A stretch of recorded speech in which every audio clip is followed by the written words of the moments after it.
ஜிப்ரீல் அலைஹிஸ்ஸலாம் இறை தூதருக்கு 5 அறிவுரைகளை சொன்னார்கள். எப்படி வேண்டுமானாலும் வாழ்ந்து கொள்ளுங்கள், ஒரு நாள் இந்த உலகத்தை விட்டு பிரிந்து விடுவீர்கள் என்ற எண்ணத்தில்.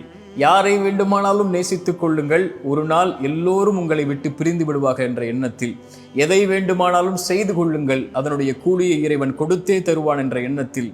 ஒரு இறை நம்பிக்கை கொண்டவனுடைய மதிப்பு இரவு வணக்கத்தில் இருக்கிறது. கடைசியாக இறுதியாக சொன்னார்கள், ஒரு மனிதனுடைய இறை நம்பிக்கை கொண்டவனுடைய கண்ணியம் என்பது யாரையும் அவன் சாராமல் வாழ்வதில்தான் என்று. மிக முக்கியமானது அது.